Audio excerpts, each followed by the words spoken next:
Salam əziz dostlar, bugün biz Şərh-i-Lümə əsərini oxumağa başlayırıq. Şərh-i-Lümə Şəhid-i Saninindir və böyük bir dənə fiqh kitabıdır. Oradan bəzi mətləbləri çalışacaq ki, burada sizə izah etməyə çalışaq. Kitab başlayır Kitab-ı Təharətlə, Təharət kitabı, paklıq kitabı, yəni paklayıcılar haqqında danışacağıq, pak edicilər haqqında danışacağıq. İndi bugün bir balaca oxuyacağıq. Ət-təharətu, Bismillahirrahmanirrahim. Ət-təharətu, məsdəru təhur.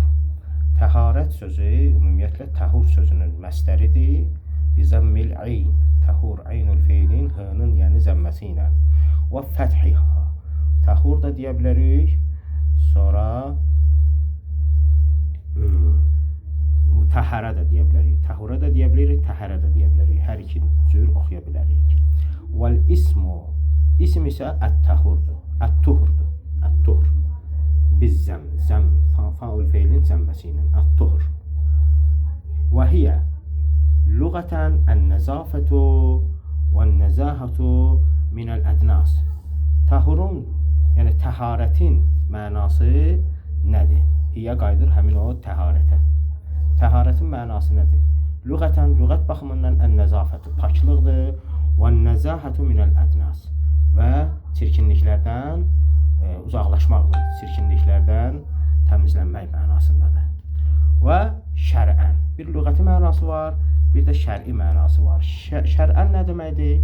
Bənaən alə subutil həqaiqi şər'iyyə, həqiqət-i şər'iyyənin sabit olmasına binaən, yəni fərz eləsək ki, həqiqət-i şər'iyyə sabitdir.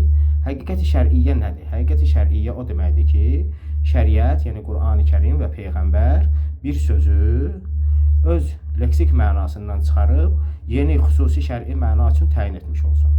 Məsələn, əvvəllər bir məna daşıyırdı, bir söz, həmin söz, İslam gəldikdən sonra tam fərqli, sabit bir şər'i məna qazanıb özünə. Alimlər bu barədə ixtilaf ediblər əslində. Üsul alimləri bu məsələdə 3 mövqedədirlər. Bəziləri deyir ki, həqiqət-i şər'iyyə var, qəbul edirlər. Məsələn, Şiə alimləri keçmiş Şeyx Ənsari, sonra və digər Xoyi. Bunlar deyirlər ki, bəzi sözlərdə həqiqət-i şər'iyyə sabitdir, amma hamısında yox, məhdud terminlərdə. İnkar edilənlər deyirlər ki, bəziləri şəriət yeni məna icad etməyib, sadəcə lüğəvi mənanı daraldıblar və yaxud genişləndiriblər. Buna əsasən, buna da həqiqət-i şər'iyyə demirlər, həqiqət-i mütəşərriə deyirlər. İndi həqiqət-i şər'iyyə nədir, həqiqət-i mütəşərriə nədir, izah edəcəm. Bir də bəziləri bu barədə təvəqqüf ediblər, dayanıblar bir yerdə.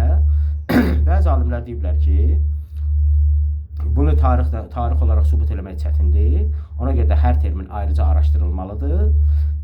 Və İndi həqiqət-i şər'iyyəyə misallar. Məsələn, üsul alimlərin ən çox qəbul etdiyi nümunələr. Məsələn, deyirlər ki, əs-salat ərəb dilində namaz, bizim dildə namaz deməkdir, amma lüğətdə dua mənasında işlənir. Şəriətdə isə təkbir, qiraət, ruku, səcdədən ibarət bir müəyyən ibadət növüdür. Məsələn, bu həqiqət-i şər'iyyədir, deyirlər, bunu iddia edirlər. Və yaxud zəkat, lüğətdə paklanmaq deməkdir, artmaq deməkdir, şəriətdə isə xüsusi mallardan verilən müəyyən miqdarda haqq deməkdir. Oruc, məsələn, lüğətdə imtina eləmək, saxlamaq, qorumaq mənasındadır. Şəriətdə isə sübh, məğrib arası xüsusi niyyətlə yeməkdən istinab etməkdən ibarətdir, çəkinməkdən ibarətdir.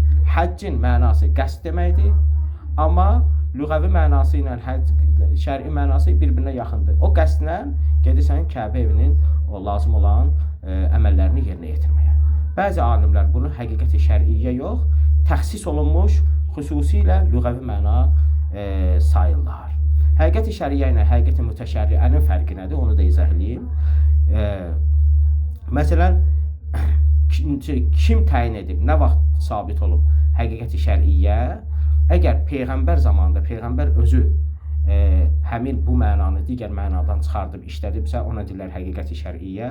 Yox, bir qrup ürf sonradan işlədə gətiriblər o mənanı, bu mənada işlədiblər, şəriət mənasında şər'i terminlərdə istifadə ediblər. Ona deyirlər nə? Şəriət-i mütəşərriə, həqiqət-i mütəşərriə. Deməli, indi biz də desək ki, əgər təharət şər'ən desək ki, təharət nədir? Əgər sabit olsa ki, həqiqəti şər'iyyə var, onda mənası budur. İsti'malu təhurin məşrutun bin niyyə. Bir təhuru, yəni paklayıcını istifadə etmək şərtlənibdir nə ilə? Niyyətlə.